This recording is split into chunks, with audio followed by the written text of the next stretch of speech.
सुन बे कुणाल कामरा, साले दो कौड़ी के सो कॉल्ड सटायर कॉमेडियन, तुझे क्या लगता है बे तू साहब सच्ची कॉमेडी कर सकता है? अबे criticism is the soul of democracy. ऐसी पंच लाइन ऐसी कॉमेडी कर सकता है तू? अबे ये होती है कॉमेडी। चुपचाप साहब से माफी मांग ले वरना मैं तुझे अपने बारे में बताता हूं। मेरे 1 घंटे की ट्रेनिंग की फीस 23 लाख रुपए। सॉरी, करेक्शन कर रहा हूं, पहले 23 लाख रुपए थी, अब मेरे 1 घंटे की ट्रेनिंग की फीस 57 लाख रुपए है और वो साड़ी वाली को जीएसटी अलग से। चुपचाप माफी मांग ले बे। फेंकने का क्या है बे? साहब जब फेंक सकता है कि बांग्लादेश की आजादी में वो जेल गए हैं तो साले मैं 57 लाख रुपए क्यों ले सकता बे?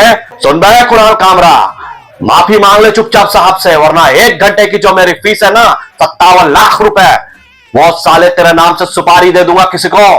फिर तू तमिल में माफी मांगता घूमेगा साले तमिलनाडु।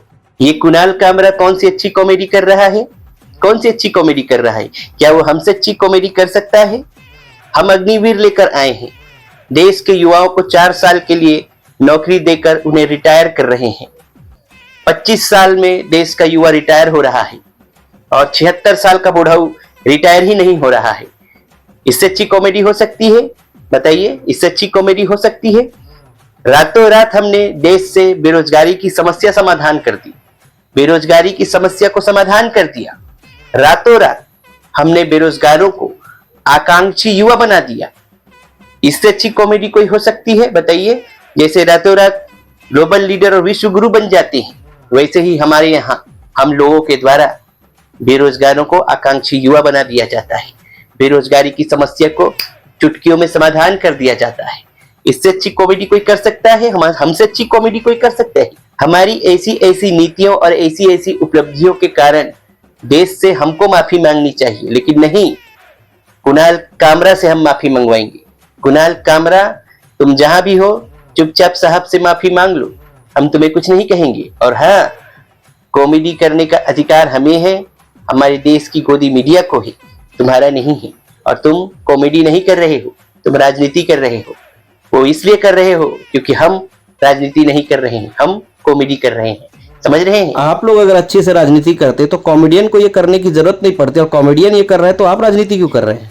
मैं थोड़ा कंफ्यूज हो रहा हूँ। अरे सांसद जी, तबीयत तो ठीक है ना आपकी? कुछ पियेंगे या कुछ खाएंगे? मैं ऑमलेट खाऊंगा। मुझे नहीं लगता कि इस देश की कोई भी शक्ति कुणाल कामरा से माफी मंगवा सकती है, क्योंकि वो माफी वीर नहीं है और ना ही उसने कोई बहुत अच्छी और बहुत बड़ी कॉमेडी की है। उससे अच्छी कॉमेडी तो अपना गंगाधर कर लेता है। गंगाधर मतलब हमारे मोहल्ले का चाय वाला, उससे अच्छी कॉमेडी कर लेता है। और मेरे तजुर्बे के अनुसार मैं कहता हूं कि अगर कुणाल कामरा से कोई माफी मंगवा सकता है तो वो शक्तिमान ही है, क्योंकि विश्व की जो अलौकिक शक्तियों का भंडार शक्तिमान के अंदर है, ऐसी ऐसी शक्तियां शक्तिमान ने अपने अंदर समाहित की है, जिसके दम पर उसने शौक शौक शौक शौक शौक ऐसा करके डॉक्टर जयकाल और इलेक्ट्रामैन से माफी मंगवा लिया था। तो बड़ी बात नहीं कर रहा हूं और ना ही कोई घमंड से कह रहा हूं। अगर कुणाल कामरा से माफी मंगवाना है तो शक्तिमान को आना पड़ेगा। शक्तिमान ही है जो उससे माफी मंगवा सकता है। और जब मैं ऐसी बातें करता हूं तो लोग मुझे सन की पागल बुड्ढा कहते हैं, जबकि हमारे ये मोहल्ले का गंगाधर चाय वाला वो खुद को नॉन बायोलॉजिकल बोलता है और बोलता है कि उसे परमात्मा ने भेजा है। उसे कोई पागल नहीं कहता, उसे कोई सन की बुड्ढा नहीं कहता, उल्टा उसे गोबर लीडर, सॉरी माफी चाहता हूं, ग्लोबल लीडर कहते हैं। अब बताइए, कौन है सन की, कौन है पागल, कौन है सन की, कौन है पागल बुड्ढा? मैं या वो गंगाधर या इस देश की जनता पागल हो चुकी है? ये देश का दुर्भाग्य है। और कुणाल कामरा से अगर माफी मंगवानी है तो शक्तिमान को ही आना होगा और कोई विकल्प नहीं है।